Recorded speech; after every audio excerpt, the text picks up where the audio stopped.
한국 경제는 되돌릴 수 없는 강을 건너고 있습니다. 아니 어쩌면 이미 건넜을지도 모릅니다. 한때 세계 2위 경제 대국이었던 일본은 1990년대 초 부동산과 주식 거품이 꺼지면서 이른바 잃어버린 30년을 겪었죠. 그런데 나쁜 것도 일본을 따라간다는 말처럼 현재 대한민국의 부채 상황이 그때 일본과 닮았다는 분석이 곳곳에서 나오고 있죠. 가계, 기업, 정부를 합친 한국의 총 부채 규모가 경제 규모를 넘어서 위험 수위에 이르렀다고 하는데, 그 중에서도 특히 가계 부채 구조가 취약해서 빚 폭탄이 터질 위험성을 계속해서 키우고 있죠. 과연 지금의 한국 부채 상황이 지금 얼마나 위험하고 일본처럼 잃어버린 30년을 겪지 않으려면 우리는 어떻게 해야 되는지 이야기를 해보려고 합니다. 한국은행은 최근 보고서에서 우리나라 민간 부채 수준이 일본 버블 경제 당시에 최고치에 근접했다라고 경고를 했는데요. 특히 한국은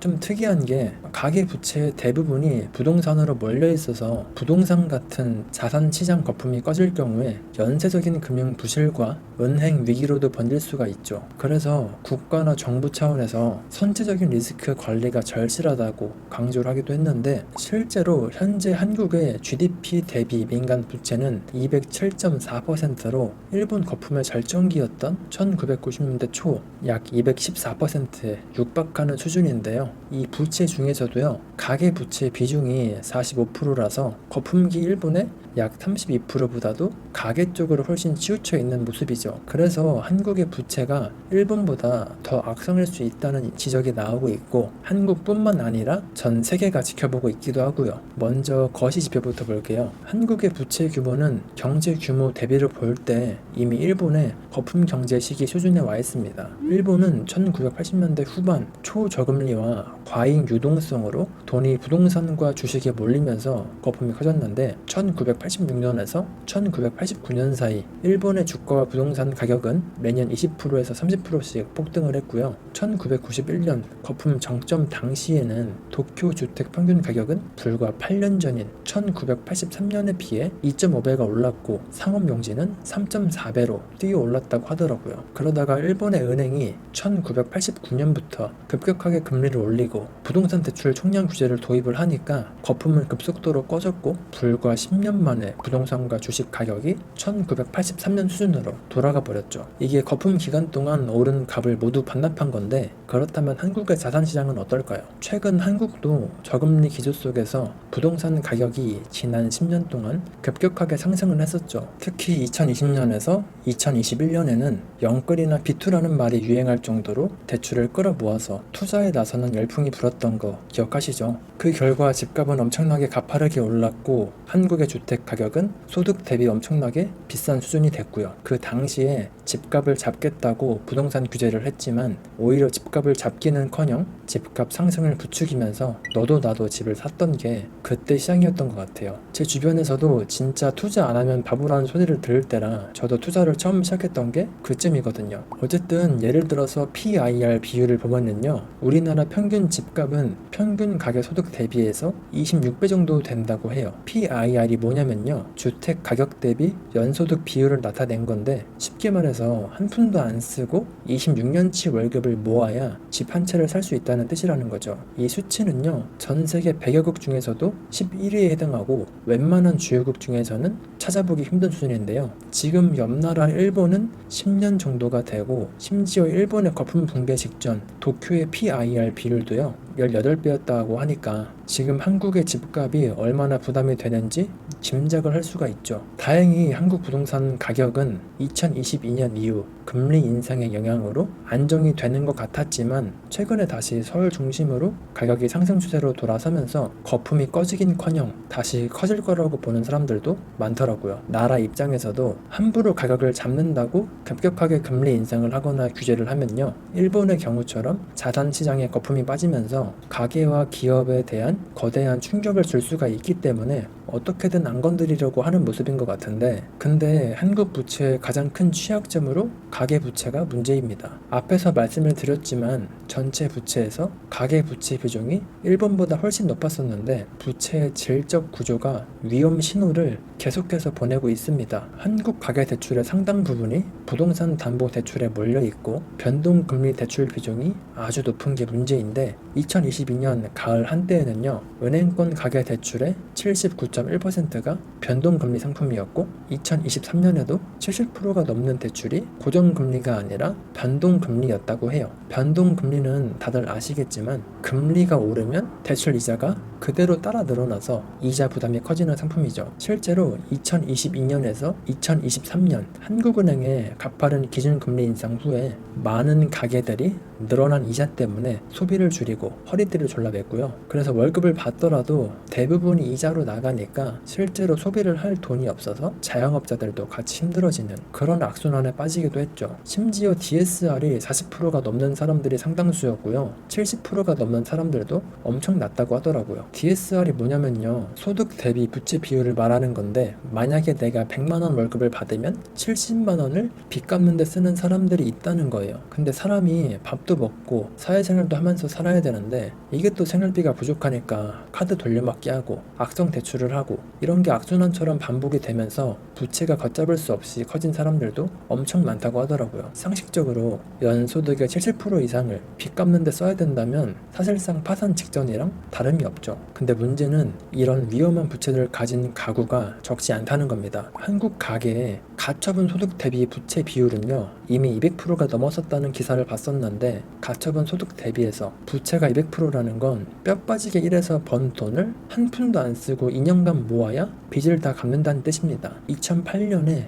미국에서 일어난 서브프라임 모기지 사태가 일어나기 직전 이 비율이 약 140%였다고 하니까 국제 기준으로 봤을 때 한국은 이미 위험 단계를 지나도 한참 지나 있다는 거죠. 한국은행 이창용 총재 역시 과도한 가계 부채가 한국의 장기 경제 성장률을 떨어뜨릴 수 있다라고 걱정을 하고 있기도 하고 이런 악성 부채 누적이 소비 위축과 더불어서 경제 둔화로 이어지는 악순환에 빠질 수 있다는 경고가 여기저기서 나오고 있습니다. 정부도 이런 부채 구조의 위험성을 인지하면서 대책을 내놓고 있긴 하죠. DSR 규제를 단계적으로 강화해서 다가오는 7월에 스트레스 DSR 3단계 규제를 예정대로 시행하기로 한 것도 있고요. 또 부동산 PF 부실 아니면은 건설사 유동성 위기에 대비해서 금융권에다가 선제적 충당금 적립과 부채 구조 조정을 하고 있기도 하고요. 그런데 이미 쌓인 빚의 탑이 너무 커져버린 상황이라서 이러한 조치들이 근본적인 해결책이 될지는 솔직히 미지수라고 생각해요. 이런 것처럼 부채 문제가 심각해지니까 국내뿐만 아니라 국제적으로도 이야기가 많이 나오고 있는데 국제결제은행 BIS의 아구스틴 카로스텐스 총재는 물론이고 국제통화기금인 IMF 당시 대표 단장도요. 한국의 GDP 대비 가계부채 비중이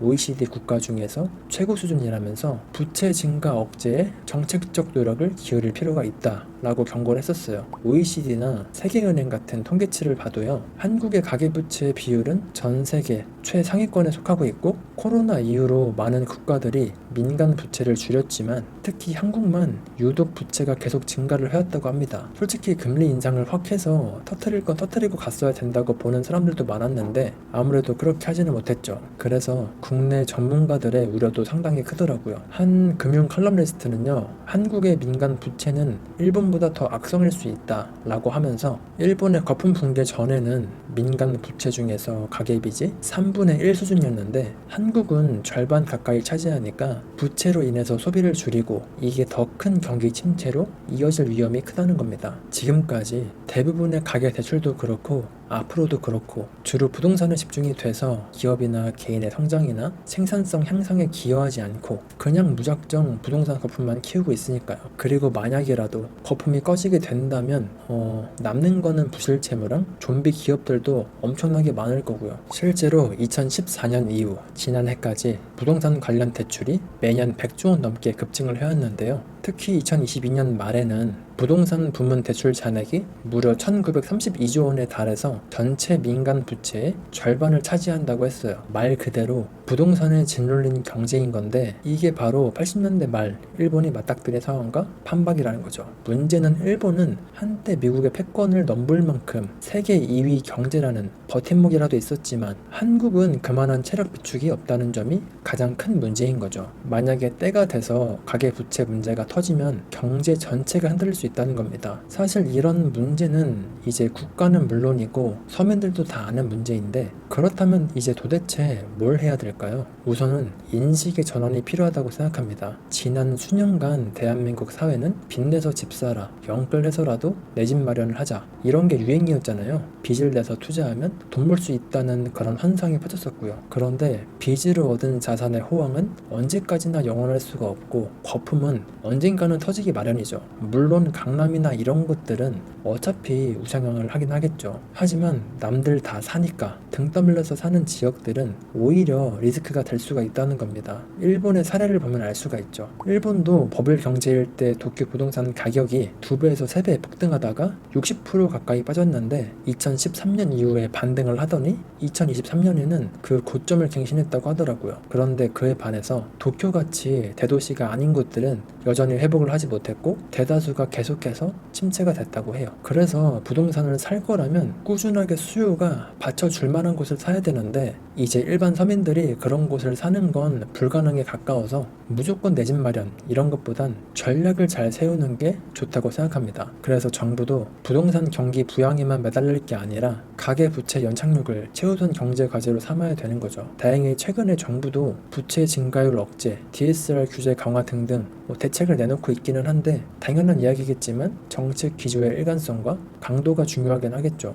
이런 것들로 인해서 실제로 잠깐 가격은 주춤할 수도 있지만 결국에 근본적인 해결책이 안 나오면 또 거품을 키우게 될 테니까요. 그리고 지금은 또 나라에서 추경을 엄청나게 하면서 화폐 가치 하락은 거의 확정이 됐잖아요. 통장에 가만히 돈 넣어놓고 있는 사람들은 쥐도 새도 모르게 삥을 뜯기고 있는 거랑 똑같은데, 그래서 부자들은 지금 서울이나 주요 도시 부동산을 현 정부가 들어서자마자 매수하고 있다고 하더라고요. 꼭 DSR 규제가 아니더라도 각종 정책을 보면서 어떤 스탠스를 취해야 되는지 전략을 잘 세워봐야 되는데, 일본의 사례를 보면요, 괜히 어정쩡한 도시들에서 내 집 장만을 하는 것보단 차라리 다른 자산을 사서 인플레이션을 대비하는 게 서민들 입장에서 훨씬 유리한 전략이 될 거라고 생각해요. 서울 집값이 오른다거나 주식이 튀어 오른다고 해서 영끌 대출을 받아서 뛰어드는 건 도박을 하는 거랑 다를 게 없잖아요. 특히 지금처럼 불안정한 시기에는 되도록 새로운 빚을 지지 않는 게 좋지 않을까 싶어요. 그 중에서도 투자 목적의 대출은 신중하게 생각해야겠죠. 일본의 버블 세대도 한때는 돈을 빌려서 부동산만 사면 된다 이런 분위기였지만, 그 이후에 30년 가까이 디플레이션을 겪으면서 큰 고통을 겪은 사람들이 많으니까요. 그리고 이미 빚내서 투자 중이신 분들이 많으시다면 가능하면 고정금리로 갈아타서 이자 변동 위험을 최대한 낮추고 분할 상환으로 원금을 꾸준히 줄여 나가는 게 이론상으로 봤을 때는 가장 좋긴 하죠. 지금 한국의 많은 대출이 만기 일시 상환 구조로 되어 있어서 만기 때 상환 부담이 크고, 그리고 또 그동안에는 이자만 내면서 빚이 줄지 않는 함정에 빠지기 쉬운데요. 가능하다면 만기 전에 일부라도 미리 갚거나 상환 방식을 변경을 해서 DSR을 낮추는 노력을 하는 게 중요하겠죠. 그리고 만약에 소득의 대부분을 빚을 갚는 데 쓰고 있다면 한 달에 몇십만 원이라도 남게 만드는 게 진짜 중요하다고 보거든요. 이런 식으로 잉여 현금 흐름을 만들어 놓으면 그걸로 빚을 갚는 것도 좋지만 어느 정도 총알을 만들어 놓으면 기회가 왔을 때 빚을 내서 투자하는 게 아니라 목돈으로 투자할 수 있으니까요. 저도 최근에 관세 전쟁으로 주식이 많이 빠졌을 때 이런 식으로 쌓아뒀던 현금으로 재미를 좀 보고 나온 기억이 있는데, 돈이 생기는 대로 빚부터 갚는 것보다는 기회비용을 잘 생각해 보셔서 전략을 잘 세워보시면 좋겠습니다. 각자 처해 있는 상황이나 환경에 따라서 정답이 달라지니까요. 어쨌든 지금 우리나라 상황은 전체적으로 좋지 않은 건 팩트입니다. 내부적으로도 그렇고 외부적으로도 긍정적이지 않다고 저는 생각해요. 이거는 어디까지나 사람마다 보는 시각이 다 다르니까요. 어쨌든 부동산 시장도 그렇고 가계 부채도 역대급의 시점에서 이거를 도대체 어떤 식으로 해결할지 의문이고, 만약의 경우를 대비해서 일본처럼 버블이 터진다고 가정했을 때 최악의 경우의 수를 미리 생각을 해두고 어느 정도의 플랜은 미리 세워보시면 좋을 것 같다고 말씀을 드리고 싶습니다. 솔직히 그동안 한국의 상황을 보면 거의 대부분 일본을 따라가고 있긴 한데 자산 거품이 터지는 것까지 따라가지 않았으면 하는 바람이 있죠. 저도 어쨌거나 한국에 살고 있고 앞으로도 살 거니까 그렇게 되면은 저도 피해를 볼 테니까요. 그렇기 때문에 아무것도 사지 말고 가만히 있으면서 대출 대출을 안 받고 사는 것도 정답은 아닐 것 같고, 제가 생각하기에는 능력이 된다면 좋은 입지에 있는 부동산을 사는 것까진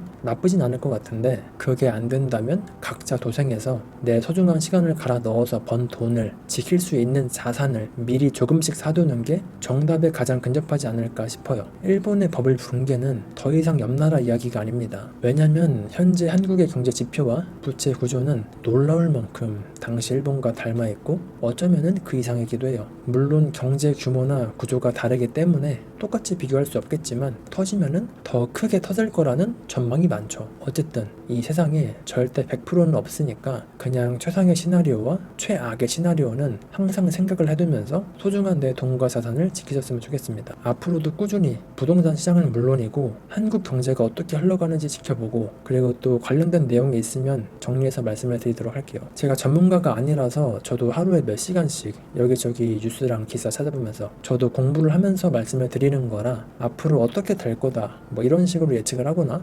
아니면은 깊고 전문적인 내용의 영상을 제작한다기보다는 실제 팩트들을 초보나 중수 입장에서 듣기 좋은 수준으로 정리를 해서 말씀을 드리고 있다고 제 개인적으로 생각하거든요. 뭐 생각하시기 나름이겠지만, 그리고 거기에 더해서 제 개인적인 생각도 살짝 넣어서 말씀을 드리고 있긴 한데, 어쨌든 완전 전문적인 정보나 관점을 듣고 싶으신 분들은 요즘 전문가분들이 나와서 말씀하시는 영상 많잖아요. 그분들 영상을 참고하시면은 또 다른 부분에서 훨씬 도움이 되지 않을까 싶어요. 피아노로 치면 모차르트가 되고 싶은 사람은 세계적인 피아니스트한테 배워야 되겠지만, 이제 막 피아노를 배우는 사람은 피아노 학원에 가서 초급반부터 시작해야 되잖아요. 그런 것처럼 제 영상들도 그냥 부담 없이 요즘 흘러가는 상황을 들을 수 있는 그런 영상이라고 생각하시고 마음 편하게 봐주시면 좋겠습니다. 혹시나 제가 하는 말들 중에서 틀린 내용이 있거나 다른 관점이 있으시다면 댓글로 남겨주시면은 시간 날 때마다 틈틈이 챙겨보고 있으니까 댓글도 많이 부탁드리고요. 그리고 저도 아마 점점 지식이 쌓일수록 그래도 앞으로 영상으로 점점 가공이 되는 양질의 정보는 들을 수 있지 않을까 싶습니다. 저도 제 돈을 지키고 제가 살아남으려고 공부를 하고 있고요. 어쨌든 오늘 준비한 영상은 여기까지고요. 도움이 조금이라도 되셨다면 구독과 좋아요, 댓글까지 부탁드릴게요. 앞으로도 돈과 관련된 영상으로 찾아뵙도록 하겠습니다. 시청해주셔서 감사합니다. 좋은 하루 보내세요.